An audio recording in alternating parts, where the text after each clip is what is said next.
नमस्कार, आपके साथ मैं हूं समीर अब्बास। गलवान के बलवानों की बहादुरी का डंका इस वक्त पूरे चीन में बज रहा है। चीन का बच्चा बच्चा इस वक्त भारत के जांबाजों की चर्चा कर रहा है। जिनपिंग कुछ भी कहें, पर चीन का हर खासो आम ये मान चुका है कि गलवान में उसका गुरूर भारत ने चकनाचूर किया था। टीवी पर पहली बार हम आपको गलवान में मारे गए चीनी सैनिकों की कब्र तक ले जाएंगे। 1 2 3 4 5 नजर डालते रहिए, गिनते रहिए, कब्रें ही कब्रें। गलवान में ढेर हुए चीन के 36 जवानों की कब्र। कब्रिस्तान पीएलए की कब्रों से भरा हुआ है। जी हां, गर्दन मरोड़े जाने से ज्यादातर चीनी सैनिकों की मौत हुई थी। अगर चीन अब भी नहीं सुधरा तो भारत ने ड्रैगन को मुंहतोड़ जवाब देने के लिए गहरे नीले समंदर में अपने सबसे बड़े सिकंदर को भी तैनात कर दिया है। इन तमाम खास खबरों के क्या मायने हैं, इस पर बातचीत करने के लिए हमारे साथ खास मेहमानों का पैनल इस वक्त जुड़ चुका है। डॉक्टर सुधीर सिंह हमारे साथ मौजूद हैं, रणनीतिक विशेषज्ञ माने जाते हैं, स्ट्रैटेजिक एनालिस्ट माने जाते हैं। लेफ्टिनेंट जनरल गुरमीत सिंह साहब हमारे साथ मौजूद हैं, पूर्व उप सेना प्रमुख हैं गुरमीत सिंह साहब। दीपक झा हमारे साथ मौजूद हैं, पॉलिटिकल एनालिस्ट के तौर पर।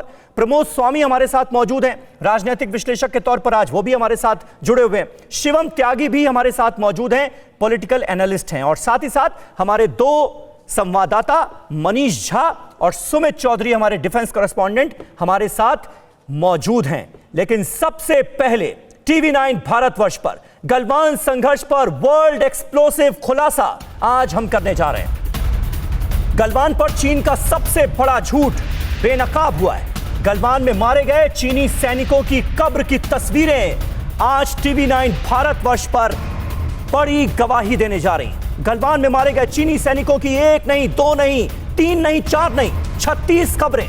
15 जून के संघर्ष में भारतीय जवानों के शौर्य का सबसे बड़ा सबूत आज टीवी 9 भारतवर्ष पर आपके सामने है।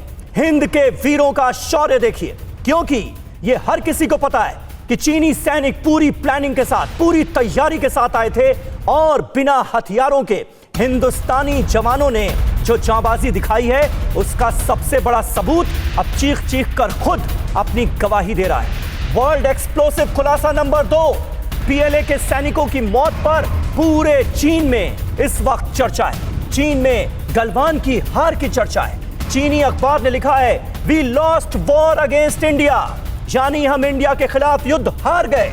गलवान पर चीनी मीडिया में भारत से जंग हारने की बात की जा रही है। ये देखिए वहां के अखबार जो हैं, और ये हर किसी को पता है कि चीन में सच को दबाने की कोशिश कैसे होती है, कैसे अखबारों और टीवी चैनलों का मुंह बंद किया जाता है, कैसे अखबार और टीवी चैनल वहां की सरकार के पिट्ठू बनकर रह गए।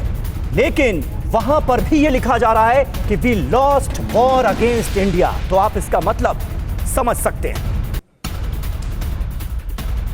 और अब गलवान पर वर्ल्ड एक्सप्लोसिव खुलासा नंबर 3, चीन में बिहार रेजिमेंट का जबरदस्त खौफ है। बिहार रेजिमेंट के जवानों ने ही चीनी जवानों की गर्दन की हड्डियां तोड़ी थी। गलवान में 20 जवानों ने लिया था 300 जवानों से मोर्चा। चीन के अखबारों में बिहार रेजिमेंट की भी चर्चा है। यह देखिए किस तरह से वहां पर बिहार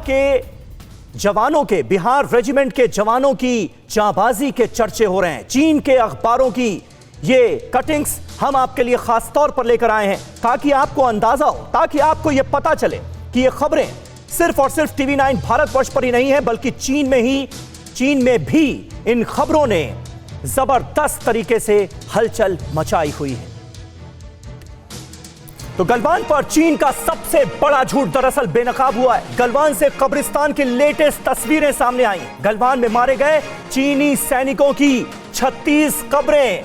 ये देखिए तस्वीरों में आप देख सकते हैं।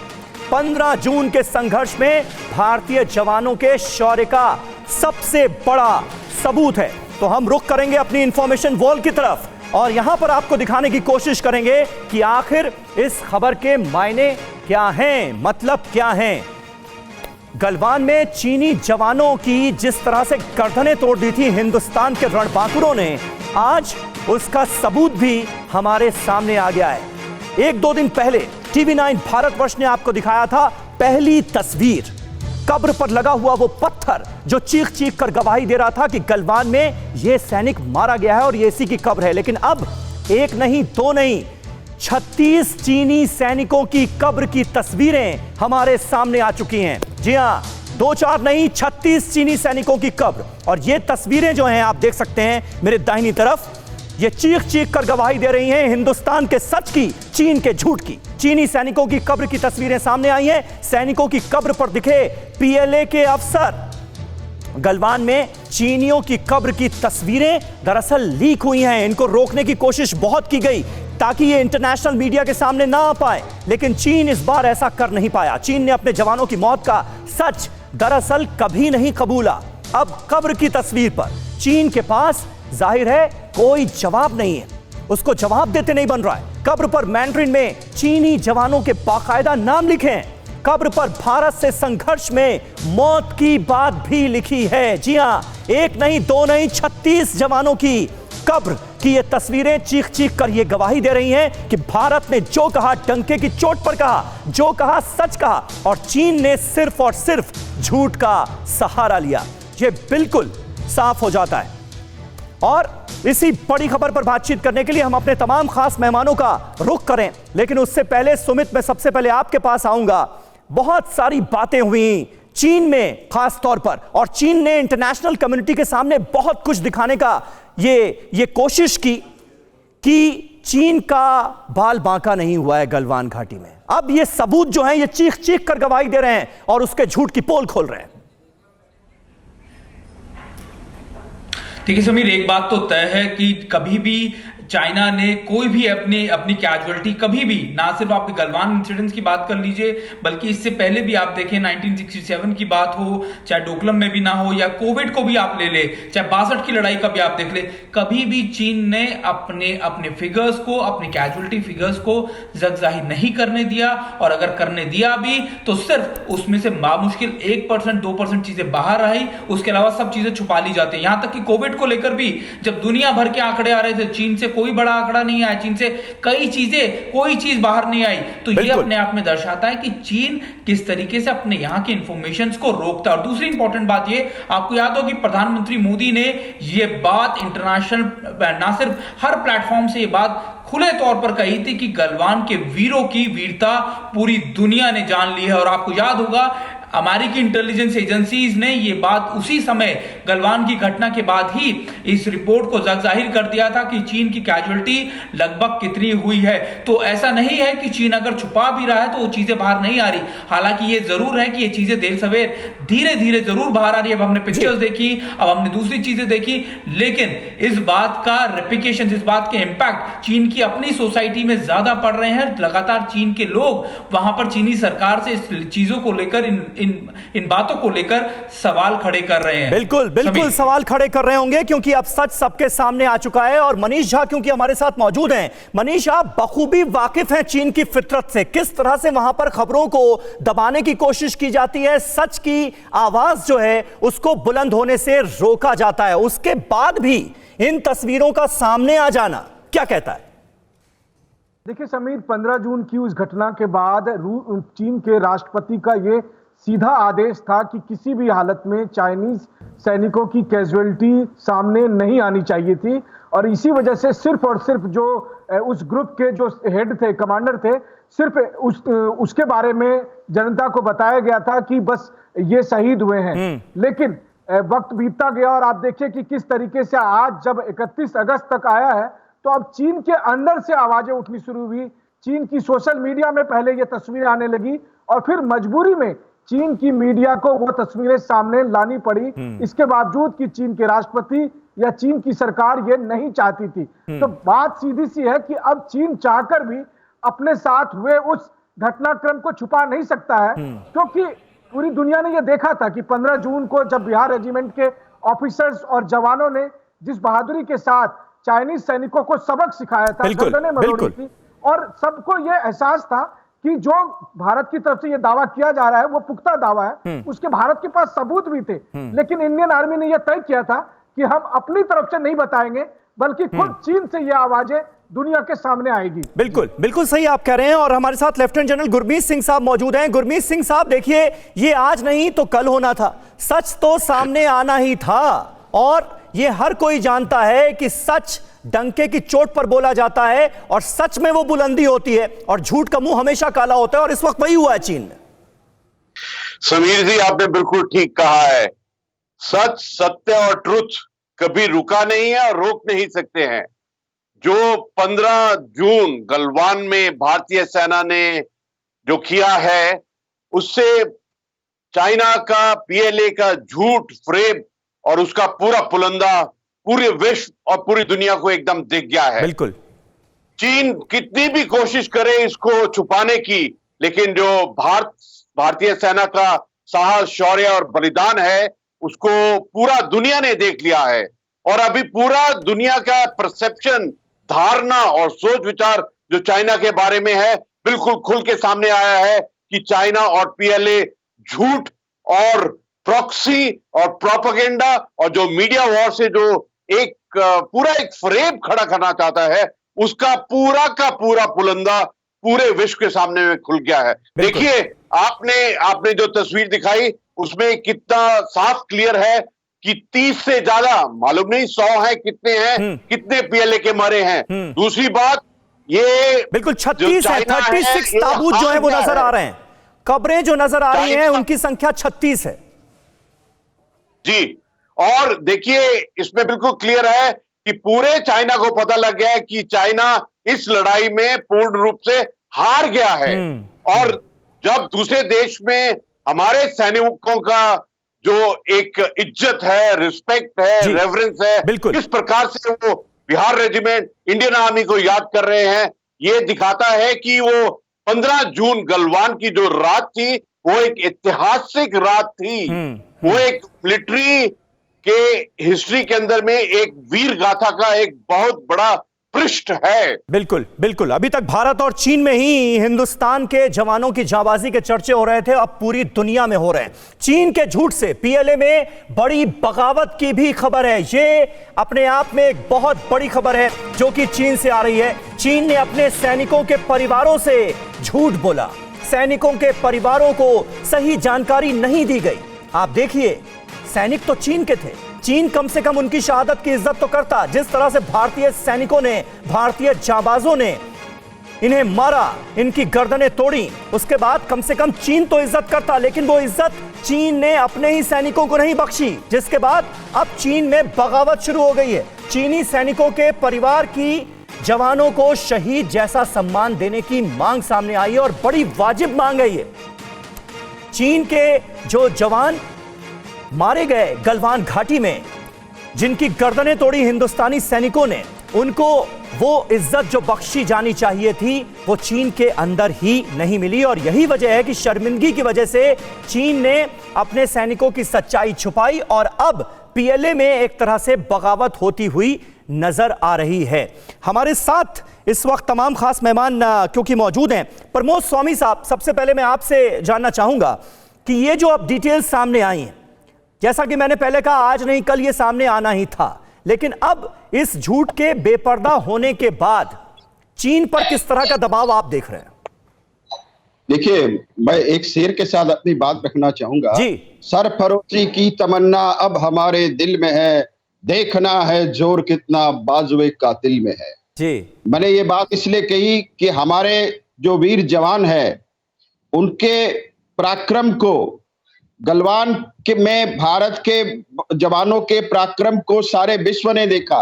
और उस वक्त भी मीडिया के द्वारा और बहुत से माध्यम से ये खबर आई थी कि जिस तरह से गलवान में चीनियों की जवानों की गर्दनों को बिहार रेजिमेंट के जवानों ने तोड़ा है, ये खबरें आई थी। लेकिन चाइना में क्या है कि आपको पता है कि वहां जो मीडिया, जिस तरह से भारत में जो मीडिया मुक्त रूप से अपनी बात रखता है, वहां ये चाइना और पाकिस्तान में ये सुविधा नहीं है। और चाइना और पाकिस्तान हमेशा अपने जवानों की शहादत को छुपाते हैं, लेकिन भारत ही एक ऐसा मुल्क है जो अपने जवानों की शहादत को भी सलाम करता है, उनको वो सम्मान देता है जो मिलना चाहिए। दूसरी बात, ये जो बदलाव जो आया है, ये जो बदलाव आया है, ये पराक्रम और वीरता हमारे सेना में पहले भी थी, लेकिन ये हमारी जो नीति जो है नरेंद्र मोदी जी के आने के बाद में भारत सरकार की जो नीति में परिवर्तन आया है उसकी वजह से हम ये बदलाव देख रहे हैं। क्योंकि मैं आपको स्पष्ट रूप से कहना प्रमोद जी, मैं आता हूं आपके पास एक बड़ी खबर और हमारे पास आ रही है। साउथ चाइना सी में अब भारत की एंट्री भी हो चुकी है। भारत ने साउथ चाइना सी में अपना वॉरशिप तैनात कर दिया है। अमेरिकी नेवी से संपर्क में है इंडियन नेवी। भारत के वॉरशिप की तैनाती से जाहिर है चीन बहुत बौखला गया है। साउथ चाइना सी में वॉरशिप की तैनाती से चीन को ऐतराज है। चीनी नेवी साउथ चाइना सी में दरअसल अपना अधिकार जमाती आई है और अब उस अधिकार को, उस दबदबे को सीधी चुनौती देते हुई तमाम महाशक्तियां नजर आ रही हैं साउथ चाइना सी में, जिसमें भारत भी एक है। भारत ने भी अपना नेवी वॉरशिप तैनात कर दिया है साउथ चाइना सी में, यानी सीधे तौर पर चीन के दबदबे को चुनौती। डॉक्टर सुधीर कुमार सिंह हमारे साथ मौजूद हैं। सिंह साहब, किस तरह से आप देखते हैं इस रणनीति को? कि आपको युद्ध को, आज के युद्ध को या युद्ध के प्रयासों को मनोवैज्ञानिक तौर पर भी देखना है। हाँ। चीन के पूर्व दार्शनिक थे सुनजू, उन्होंने इसी बल पर जोर दिया था और चीन उसी नीति को मानता है। हमको भी उसी नीति को मानते हुए इस पर काम करना चाहिए। साउथ चाइना सी जो है वो हिंद महासागर और प्रशांत महासागर को जोड़ता है, काफी महत्वपूर्ण है। $3 ट्रिलियन का उससे व्यापार होता है। रणनीतिक तौर पर भी ये बहुत महत्वपूर्ण है क्योंकि चीन का बहुत लंबा इलाका इसके साथ तटवर्ती हिस्से के तौर पर लगता है और चीन इसको, जैसा आपने कहा, अपना बपौती मानता है और भारत ने देर किया। मैं मानता हूं कि भारत को बहुत पहले भेजना चाहिए, क्योंकि वियतनाम का एक लंबा 3300 किलोमीटर का तट लगता है इस समुद्र से और वियतनाम में इसमें हम 1995 से ही एक कुएं से तेल ला रहे हैं और वो लगातार चीन उसको चुनौती दे रहा है। लेकिन मोदी सरकार ने ये बहुत अच्छा काम किया क्योंकि अमेरिका और ऑस्ट्रेलिया और जापान वगैरह ऑलरेडी वहां काफी एक्टिव हैं साउथ चाइना सी में। तो हमने भी अपना शिप भेज करके, वॉरशिप भेज करके चीन को ये संकेत दिया कि अब भारत हर चुनौती को हर तरह से, हर अंदाज से मुकाबला करने। बिल्कुल, बहुत कड़ा संकेत है। बहुत आपने सही बात कही। निश्चित तौर पर बहुत कड़ा मैसेज है चीन के लिए, जिस तरह से साउथ चाइना सी में अब हिंदुस्तान की मौजूदगी भी सामने आई है। हमने अपना नेवी वॉरशिप वहां पर भी तैनात कर दिया है। और एक और अहम खबर इस वक्त अपने दर्शकों को दे दें। समंदर में चीन को चित करने के लिए बड़ी तैयारी की जा रही है। जल्द बदलने वाली है भारतीय नेवी की तस्वीर भी। 55,000 करोड़ की 6 पनडुब्बियों का मेगा प्रोजेक्ट जो है वो ऑन हो चुका है। मेगा प्रोजेक्ट के लिए अक्टूबर में शुरू होगी निकासी प्रक्रिया, नीलामी की प्रक्रिया शुरू होगी। भारत की कंपनियां पनडुब्बियों का निर्माण करेंगी, ये जानकारी सामने आई है। तो तमाम तरह की तैयारियां जो हैं वो सामने आ रही हैं और 55,000 करोड़ की 6 पनडुब्बियों का ये प्रोजेक्ट है जिसको हरी झंडी दी गई है। हमारे साथ दीपक झा साहब मौजूद हैं। दीपक झा साहब, एक तो 36 कब्रों की तस्वीरें सामने आना, क्योंकि भारत और चीन के बीच गलवान में जो कुछ भी हुआ उसको लेकर राजनीति भी खूब हुई। आप कांग्रेस पार्टी के समर्थक हैं, क्या अब आपको लगता है कि सच धीरे धीरे करके सामने आ रहा है, पूरी दुनिया के सामने आ रहा है? देखिए समीर जी, एक तो TV9 भारतवर्ष और आपको बधाई देता हूं कि आपने इस सच को दिखाया है कि आज देखिए भारतीय सेना ने किस पराक्रम के तहत चीनी सैनिकों के नेस्तनाबूद कर दिए। एक के बदले उनको 36 मारे हमने। ये बहुत अच्छी बात है, दिखाते हैं हमारी सेना में कितना ताकत है। लेकिन हमारी सेना को नरेंद्र मोदी जी जो चाइना के साथ छोटा भाई बड़ा भाई का गेम खेलते हैं, ये दुस्साहस है, ये नुकसानदायी हमारी सेना के लिए। कृपया छोटा भाई बड़ा भाई ना करें, क्योंकि नरेंद्र मोदी जी पिछले 6 साल की मैं बात करूंगा, जब से प्रधानमंत्री बने 18 बार मिले हैं मेरे ख्याल से चाइना के प्रेसिडेंट से, शी जिनपिंग से। तो ये रिश्ता क्या कहलाता है? आप देखिए ना, क्यों इस तरह की रिश्ता क्या कहलाता है? मतलब समझा नहीं मैं, कहना क्या चाह रहे हैं आप? मैं कहना ये चाह रहा हूं कि चाइना के साथ आप तो 36 बार मिलना चाहते हैं, 18 बार मिलने जाते हैं वहां के शी जिनपिंग से, और फिर एक तरफ बॉर्डर पे युद्ध हो जाता है, हमारे सैनिक शहादत के लिए जाते हैं, हो जाती है। तो ऐसा क्यों होता है? नरेंद्र मोदी जी कहीं ना कहीं बैकफुट पे दिखाई देते हैं। हमारी सेना पे कोई सवाल उठा ही नहीं सकता। सेना ने जब भी मौका मिला है, नहीं तो बैकफुट पर कहां से नजर आ रही है हमारी सेना? बैकफुट पर कहां से नजर आ रहा है हिंदुस्तान, ये बताइए तो। हिंदुस्तान में बताता हूं, मोदी जी, नरेंद्र मोदी जी कुत्ता पालो की बात करेंगे, गाय पालो की बात करेंगे, मोर को दाना खिलाते हुए नजर आएंगे, लेकिन चाइना को एक बार मुंह खोल के जवाब नहीं देते हैं कि भैया हम आपको नेस्तनाबूद करने की ताकत रखते हैं। जब चीफ कमांडर होता है, वो चीफ कमांडर प्रधानमंत्री है, राष्ट्रपति है। आप कह रहे हैं अभी भी माकूल जवाब नहीं दिया जा रहा है यानी चीन को। लद्दाख में प्रधानमंत्री ने क्या कहा सुना आपने? इसके बाद चीन को लेकर प्रधानमंत्री के सारे बयान जो सामने आए हैं, रक्षा मंत्री राजनाथ सिंह के, सीडीएस बिपिन रावत के, एस जयशंकर के, वो सारे आपने सुने हैं, तब आप ये कह रहे हैं? सीडीएस जयशंकर ने अभी एक बयान दिया कि एलओसी पे चाइना अपनी सेना बढ़ा रहा है, चाइना अपनी हरकतें बढ़ा रहा है। ठीक है, ठीक है। शिवम त्यागी जवाब देंगे, शिवम त्यागी जवाब देंगे, वो बीजेपी के सपोर्टर हैं। शिवम जरा जवाब दीजिए। और दीपक झा ये कह रहे हैं कि अभी भी जिस माकूल अंदाज में, सख्त अंदाज में चीन को जवाब दिया जाना चाहिए वो नहीं दिया जा रहा है, जिसकी वजह से हिम्मत बढ़ रही है चीन की। देखिए समीर भाई, मुझे लगता है कि दीपक झा को शायद उस जगह का अंदाजा नहीं है, चीजों का अंदाजा नहीं है। अगर वो कहते हैं, सबसे पहले तो उनको एक चीज और समझने की जरूरत है कि 2014 से पहले जिस पर ये सारा ट्रिप उबला DSDBO गलवान जो हमने सड़क बनाई 255 किलोमीटर की, 2014 से पहले वो 11 किलोमीटर भी नहीं थी बनी थी, पहली चीज। दूसरा, इनको शायद ये भी याद नहीं है, जब ये कहते हैं कि ये आपस में 17 बार 18 बार मिले हैं, 1962 से पहले किस तरह से इस देश में हिंदी चीनी भाई भाई का नारा उजला था। हर सरकार अपनी तरफ से कोशिश करती है, लेकिन बावजूद उसके कहीं ना कहीं अगर हम बात करें, चाइना का रवैया हर देश के साथ ऐसा ही रहा है। ये हमारा नया नहीं है। मैं आपको साउथ चाइना सी का थोड़ा सा हिस्ट्री बताता हूँ। साउथ चाइना सी में Malaysia, Philippines, Taiwan, Vietnam, Brunei, उनके साथ दिक्कतें हैं। पिछले दिनों 1 महीना स्टैंड ऑफ रहा चाइना का मलेशिया के साथ, बिल्कुल सामने सामने उनके जहाज खड़े रहे, वहां पर भी लड़ाई की हालत है। इसके अलावा रशिया के साथ चाइना 11,000 किलोमीटर का बॉर्डर शेयर करता है, 2 बार उस पे एग्रीमेंट हो चुके हैं, बावजूद उसके वहां पर भी चाइना की लड़ाई है। इस पूरी दुनिया में इस समय चाइना के साथ 2 लोग हैं, एक है पाकिस्तान और दूसरी है कांग्रेस। आप मुझे एक चीज बताइए, दीपक झा ने यहां पर कहा कि हमें गर्व है कि हमारी सेना ने उनके 36 पूरी मारे। दुनिया में इस वक्त अगर ये बात कही जा रही है तो कहा जा रहा है कि पाकिस्तान और टर्की, आपने पाकिस्तान और कांग्रेस बोल दिया। मैं उसका जवाब आपको दे देता हूं, किस लिए, क्योंकि आप मुझे एक चीज बताइए, मैं कांग्रेस के कोई भी बड़े नेता के ट्विटर वॉल उठाकर देख लीजिए, अगर उन्होंने एक बार भी ये कहा हो कि मेरी सेना ने उनके 35 मारे, 36 मारे। न्यूयॉर्क टाइम्स ने तो पिछली बार 95 रिपोर्ट किया था, लेकिन कांग्रेस ने नहीं कहा इस बात को। कांग्रेस का सिर्फ एक ही बात का जवाब था, वहां पर क्या हुआ है, कितने जवान शहीद हुए, हमारे जवान शहीद हुए, हमें इस बात का दुख भी है, लेकिन गर्व भी है एक चीज के, हमने उनके 36 मारे, जैसा कि आपने दिखाया। आज इस देश को अगर जरूरत है तो इस देश की जनता, इस देश के लोग, इस देश के सभी तमाम लोग इस देश की सेना के साथ अगर खड़े हो तो सेना ने यह दिखा दिया है कि कहीं पर भी ये सेना अब कमजोर नहीं है। और दूसरी बात, जहां तक बात, ठीक है शिवम, मैं आता हूं आपके पास। इस पर रिएक्ट करना चाह रहे हैं दीपक झा भी कि जिस तरह से गलवान घाटी में जो हमारी सेना का शौर्य नजर आया है, उसको एक्सेप्ट करने में कांग्रेस पार्टी को दिक्कत होती है। मैं उनसे इस सवाल का जवाब लूंगा। दीपक, मैं आ रहा हूं आपके पास, लेकिन उससे पहले एक अहम खबर देते हैं अपने दर्शकों को कि अरुणाचल बॉर्डर पर भी चीन की नई चाल का खुलासा हुआ है। चीन ने भूटान अरुणाचल सीमा के गांव खाली करवाए। भारत भूटान से लगे 96 गांव चीन ने खाली करा दिए हैं। दक्षिण पश्चिम चीन में शनान काउंटी से ये लोग हटाए जा रहे हैं। बॉर्डर से कुछ दूरी पर चीन ने मिसाइलें तैनात कर दी हैं।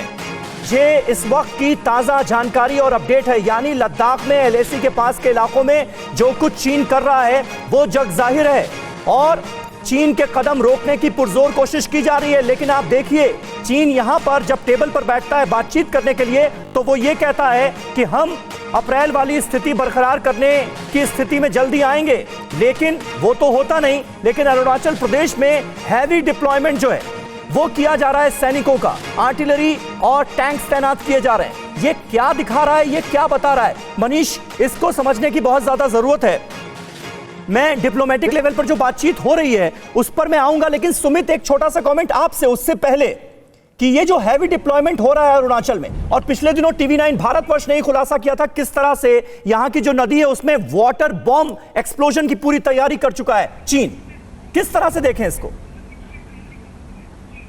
देखिए, देखिए, चीन का हमेशा से समीर ये कोशिश रहती है कि सामने वाली कंट्री को, जिससे के साथ भी उसके इश्यूज हैं, उसके अंदर ना सिर्फ उसके साथ बॉर्डर डिस्प्यूट्स को पैदा किया जाए, नए बॉर्डर डिस्प्यूट को, बल्कि उसके पास जो नेचुरल रिसोर्सेज जा रहे हैं, चाहे वो वाटर बॉडीज हो, जो उसकी डायरेक्शंस को उसको चेंज कर देना ताकि डिस्ट्रैक्शन हो दूसरी जगह पर। अगर आपको याद होगा कि जब से भारत और चीन का ये स्टैंड ऑफ शुरू हुआ है, तब से ही भारत और चीन के बीच में जब भी बातचीत हुई, बातचीत के अंदर नया पेचीदगी, नया पेच निकालकर चीन ने रखा। चीन की तरफ से हमेशा कहा गया कि इस पर बात करते हैं, इस इशू पर नहीं, इस पर बात करते हैं। और ये सारा टाइम बाइंग जो स्ट्रैटेजी है, जो स्ट्रैटेजी है, वो इसलिए अपनाई जा रही है ताकि चीन हर उस जगह के ऊपर अपनी मोबिलाइजेशन को पुख्ता कर ले जहां पर भारत और चीन के साथ कोई कन्फ्रंटेशन रहा है। भटकाने की कोशिश की जा रही है, चीजों को भटकाने की कोशिश की जा रही है। और मनीष झा, यही तो वजह है कि हमारे विदेश मंत्री एस जयशंकर ने साफ तौर पर कहा कि 1962 के बाद से अभी भारत और चीन के बीच सबसे ज्यादा गंभीर हालात हैं। वो तो नजर आ रहा है कितने गंभीर हैं। जी हाँ समीर, बिल्कुल ये नजर ही नहीं आ रहा है, बल्कि जब डिप्लोमेटिक लेवल की बातचीत होती है तो ये बात एक दूसरे पक्ष कहते भी हैं। मसलन कि चीन ने इस बात को लेकर भारत के सामने कहा कि आप अपने वॉरशिप को आपने क्यों भेजा है साउथ चाइना सी में, ये चीन ने ये मामला उठाया था। भारत ने ये कहा कि आपने लद्दाख के अलावा जो अरुणाचल प्रदेश वाली सीमा पर आपने एयर डिफेंस सिस्टम लगा रखा है, तो आपकी तैयारी क्या है, आप तनाव को बढ़ा रहे हैं। तो भले ही 16 राउंड की बातचीत के बाद अगर हम ये कहें कि कहीं से भी कोई सकारात्मक परिणाम नहीं आ रहे हैं, लेकिन उन बातचीतों से ये बात तो जरूर निकलकर सामने आ रहा है कि किस तरीके से दोनों पक्ष की तरफ से जो तैयारी है वो बहुत ही ज्यादा एग्रेसिव मूड में है। और इसीलिए शायद विदेश मंत्री जयशंकर का जो ये असेसमेंट है कि 62 के बाद अभी के हालात सबसे अधिक गंभीर हैं। बिल्कुल बिल्कुल, वो अग्रेशन निश्चित तौर पर नजर आ रहा है मनीष, जिसका आप जिक्र कर रहे हैं। और एक अहम खबर और आपको बता दें, क्योंकि अभी थोड़ा कांग्रेस बीजेपी आपस में भी इस बात पर भिड़ते हुए नजर आ रहे थे कि क्या होना चाहिए क्या नहीं हुआ। चीन विवाद को लेकर कांग्रेस ने बीजेपी पर फिर हमला बोला है। चीन ने डोकलाम में मिसाइलें तैनात कर दी हैं, यह कांग्रेस का कहना है। मिसाइल की तैनाती से सुरक्षा को खतरा है, देश की सुरक्षा को खतरा है। चीन विवाद पर केंद्र सरकार चुप क्यों है, यह सवाल उठाया है कांग्रेस पार्टी ने। पीएम को संसद सत्र में इसका जवाब देना चाहिए। किस तरह का जवाब चाहिए दीपक झा, आप बताइए।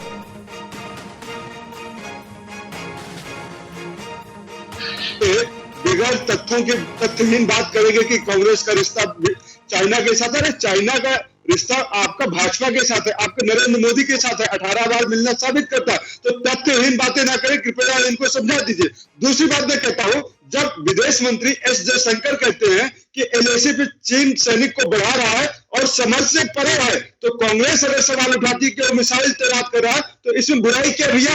आपके विदेश मंत्री नहीं समझ पा रहे, आपके रक्षा मंत्री नहीं समझ पा रहे कि चाइना करना क्या चाह रहा है, और आप यहाँ पे आके बड़ी बड़ी बातें कर रहे हैं। तो कृपया करके देश को बरगलाने की स्थिति में मत डालिए। आप देश के सामने स्थिति को स्पष्ट करें। जब तक आप स्थिति को स्पष्ट करेंगे नहीं, तो बड़े बड़े भाषणों से देश नहीं चलने वाला है, मन की बात से चलने वाला नहीं देश। क्योंकि अब आप जनता को समझ में आ गया है, क्योंकि सेंटीमेंट के साथ है। हमें सब सैनिक के साथ करें। समीर जी, आप भी सैनिकों के साथ खड़े हैं, जवाब दे देता हूं। बच्चा देश का सैनिक के साथ खड़ा है, लेकिन सैनिक के सेंटीमेंट के साथ जवाब। ठीक है, ये आरोप जो है ये राजनीतिक है, इसलिए प्रमोद स्वामी साहब जल्दी से एक छोटा सा जवाब दे दीजिए, फिर मैं गुरमीत सिंह साहब के पास जाऊंगा एक्सपर्ट कमेंट के लिए। जल्दी से प्रमोद जी। मैं ये कहना चाहूंगा कि हम सवाल तब उठाते हैं जब पीएलए से कांग्रेस पार्टी एमओयू साइन करती है, और उस एमओयू में क्या लिखा है वो देश की जनता को नहीं बताती। एक नंबर बात। और दूसरी नंबर बात, इसके पहले जो वक्ता थे उन्होंने कहा कि डीएसडीबी और जो रोड है जो सामरिक दृष्टिकोण से बहुत महत्वपूर्ण है, उसको प्रधानमंत्री बनाने की। एक मिनट दीपक एक एक करके, तू मैं नहीं जी मैं बता रहा हूँ। हाँ। लेकिन हमने जो इंफ्रास्ट्रक्चर को मोदी जी ने मजबूत किया, उससे चीन में बौखलाहट हो गई। और एक समय जो यूपीए के रक्षा मंत्री थे एके एंथोनी साहब, उन्होंने संसद में कहा था कि हम इंफ्रास्ट्रक्चर को मजबूत नहीं करेंगे, क्योंकि अगर हम इंफ्रास्ट्रक्चर को मजबूत करेंगे तो चाइना उसका फायदा उठाएगा। ये उस समय की सोच थी। मोदी जी ने आने के बाद सोच को बदला, इंफ्रास्ट्रक्चर को मजबूत किया, उससे चीन में बौखलाहट है। और हमारी जो नीतियां बदली है, उस नीतियों का परिणाम यह है कि उरी का जवाब हमने सर्जिकल स्ट्राइक से दिया, हमने पुलवामा का नहीं, वो तो दिया, उसमें कोई शक ही नहीं है। सेना तो मुंहतोड़ जवाब देने के लिए हर वक्त तैयार है हमारी, गुरमीत सिंह साहब। लेकिन और ज्यादा इन चीजों को क्लैरिटी के साथ रखा जाना चाहिए क्या देश की जनता के सामने? जो सवाल दीपक उठा रहे थे और ये सवाल कई लोग उठा रहे हैं, क्या आपको भी इसकी जरूरत लगती है या आपको लगता है कि नहीं, सारी चीजें ठीक तरीके से सामने आ रही हैं? समीर जी, ये जानना जरूरी है कि ये जो क्षण है राष्ट्र का जी और सुरक्षा का जो चुनौती है, इसके अंदर में हम सबको एकजुट होना बहुत जरूरी है। बिल्कुल। अभी जो चैलेंज और कॉन्फ्लिक्ट है खत्म नहीं हुआ है। जो प्रधानमंत्री जी ने 19 जून को, 3 जुलाई को और 15 अगस्त को कहा है, बहुत ही स्पष्ट शब्दों में कहा है। और इस जगह, इस समय पर इंटरनल पॉलिटिक्स और इन सवाल और इन शंकाओं का कोई भी रिक्वायरमेंट नहीं है हमारे राष्ट्र के लिए। शिवम त्यागी, जल्दी से 10 सेकेंड। खतरा देश के अंदर नहीं, देश के बाहर है, उससे निपटने की स्ट्रैटेजी बने। देखिए, मैं बिल्कुल, ना कि हम आपस में लड़ें। बिल्कुल उससे निपटने की ही स्ट्रैटेजी बन रही है। लेकिन बार बार जब इस देश के प्रधानमंत्री ने सर्वदलीय बैठक बुलाई, उन सबके सामने अपनी बात रखी, और उसके बावजूद अगर इस देश की सरकार के एस जयशंकर जो बड़े मिनिस्टर्स हैं, वो आकर सारी चीजों को आपके सामने रखते हैं, तो उसके बाद आपको क्या क्लैरिटी चाहिए? आप चाहते हैं संसद सत्र हो, आप चाहते हैं तमाम तरह की बातें, वो तमाम कम्युनिकेशन इस देश की सरकार ने समय समय पर की है, आगे भी ये सरकार वो कम्युनिकेशन करती रहेगी। लेकिन विपक्ष को यहां पर एक रचनात्मकता का भूमिका जो है निभाने की जरूरत है, और इस देश की सेना के साथ, इस देश की जनता के साथ खड़े होने की जरूरत है। आपको राजनीति करने के और भी बहुत सारे मौके मिलेंगे, लेकिन इस समय कृपया करके चाइना के साथ खड़े ना हो। और जब आप ऐसी बातें करते हैं तो कहीं ना कहीं आपको नहीं लगता कि जो यहाँ पर चाइनीज एम्बेसी बैठी हुई है वो इन खबरों को लेकर जाती होगी? और अगर आपको इतनी ही ट्रांसपेरेंसी चाहिए तो सीपीसी से 2000, ठीक है, यानी आप ये कुल मिलाकर कह रहे हैं कि ऐसा कोई बयान, वो क्या है, ऐसे कोई बयानात नहीं आने चाहिए जिसका फायदा चीन उठा ले। बहरहाल एक अहम खबर और अपने दर्शकों को दे दें। साउथ चाइना सी पर खौफ में नजर आ रहा है चीन। अमेरिका से निपटने की चीन की नई तैयारी सामने आई है। रविवार को पीएलए की नौसेना ने 8वें टाइप 055 और 25वें टाइप 052D विध्वंसक युद्धपोत लॉन्च किए हैं। चीन ने यह युद्धपोत पूर्वोत्तर चीन के लियाओनिंग प्रांत के जालियान शिपयार्ड में एक साथ लॉन्च किए हैं। भारत और अमेरिका के साथ बढ़ते तनाव के बीच चीन नई पीढ़ी के विध्वंसक युद्धपोतों को काफी जल्दी लॉन्च कर रहा है। यह तैयारी जो है यह बिल्कुल साफ नजर आती है चीन की। चीन पर सही निकला है अमेरिका का दावा, यह भी आपको अहम जानकारी दे दें। बड़ी खबर है, साउथ चाइना सी में चीन ने दागी थी 4 मिसाइलें। अमेरिका के जासूसी प्लेन थे चीन का टारगेट, यह बात साफ हुई है। 26 अगस्त को चीन ने 4 मिसाइलें दागी थीं। रिहायशी इलाके में भी एक चीनी मिसाइल जाकर गिरी थी। चीन ने पहले कहा था कि 2 ही मिसाइलें दागी गई हैं, लेकिन यहां पर भी चीन का झूठ बेपर्दा होता हुआ नजर आ रहा है। सुमित चौधरी, और क्या डिटेल है इस बारे में?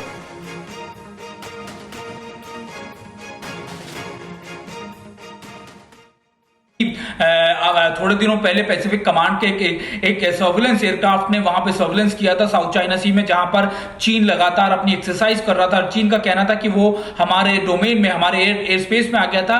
तो ये बात सच है कि अमेरिका लगातार चीन की हर उस गतिविधि पर नजर रखे हुए है जो चीन ना सिर्फ साउथ चाइना सी में बल्कि दूसरे इलाकों में भी, दूसरे जैसे हिंद महासागर के पास भी कर रहा है। तो ये सारी चीजें चीन को अखर इसलिए रही है क्योंकि चीन की कई चीजें अब दुनिया के सामने आ रही है, और यही वजह है कि दुनिया के कई देश, चाहे वो अमेरिका हो, चाहे वो भारत हो, चाहे वो फ्रांस हो, चाहे ऑस्ट्रेलिया हो, चाहे वो जापान हो, कई देश एकजुट होकर चीन की इन सभी चीजों का जवाब दे रहे हैं। और चीन इसी बौखलाहट में लगातार अपनी सारी डिप्लॉयमेंट ना सिर्फ साउथ चाइना सी बल्कि दूसरी जगहों पर भी बढ़ाता जा रहा है। समीर, बिल्कुल। डॉक्टर सुधीर कुमार सिंह साहब, इस पूरी स्थिति को आप किस तरह से देखते हैं? क्योंकि हमें साफ नजर आ रहा है और ये हर किसी को दिख रहा है कि इंटरनेशनल कम्युनिटी का चीन के ऊपर इस वक्त कितना दबाव है। भारत समेत दुनिया की तमाम महाशक्तियां जो हैं एक तरह से घेरती हुई नजर आ रही हैं चीन को। उसके बावजूद भी भारत के साथ आज जो चीन कर रहा है उससे पीछे हटने को बिल्कुल तैयार नहीं है। चाह क्या रहा है?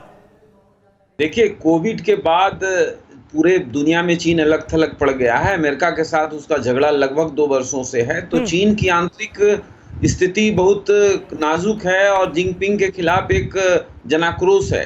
उसका अटेंशन को डाइवर्ट करने के लिए भारत के खिलाफ या और अमेरिका के खिलाफ वो जिस तरह की गतिविधि कर रहा है उससे चीन और अलग थलग पड़ेगा। लेकिन चीन पर लगातार अमेरिकी राष्ट्रपति डोनाल्ड ट्रंप जिस तरह से हमलावर हैं, उसके बाद चीन के साथ ये जो दुश्मनी नजर आ रही है इस वक्त अमेरिका की और चीन के संबंध जो नजर आ रहे हैं वो तो समझ में आते हैं, लेकिन भारत के साथ क्यों? देखिए, निश्चित तौर पर ये बहुत ही संवेदनशील मामला है और चीन मानता है कि भारत जो है हमारा शाश्वत विरोधी है और अमेरिका के साथ खड़ा है। तो भारत को हम एक टीचिंग दें, शिक्षा दें, और चीन ये लंबे समय से करता आ रहा है। आप पिछले 15 बरस में अगर देखें तो ऐसी हरकतें हर 2-1 वर्षों के दरमियान होती रही हैं। ये कोई नई बात नहीं है, लेकिन ये उचित समय है भारत को कि इन देशों के साथ अमेरिका सहित जो देश चीन के खिलाफ लामबंद हैं उनको एकत्रित करके चीन के खिलाफ एक रणनीति बनाने की जरूरत है और चीन को एक लेसन देने की जरूरत है। चलिए, बहुत बहुत शुक्रिया आप सभी का हमारे साथ इस बड़ी खबर पर बातचीत के लिए। आप सभी का बहुत बहुत शुक्रिया। और निश्चित तौर पर अभी जो चीन का रुख नजर आ रहा है, पुराने रुख से टस से मस होता हुआ नजर नहीं आ रहा है। चीन अंतर्राष्ट्रीय समुदाय में बुरी तरह से घिरा हुआ है। दुनिया की तमाम महाशक्तियां एक एक करके खिलाफ होती जा रही हैं। चीन के झूठ पर से लगातार पर्दा हट रहा है, उसके बावजूद भी ये रुख है चीन का, और इसको लेकर आगे भी TV9 भारतवर्ष पर तमाम खुलासे हम करते रहेंगे। फिक्र आपकी, सोमवार से शुक्रवार रात 9 बजे सिर्फ TV9 भारतवर्ष पर।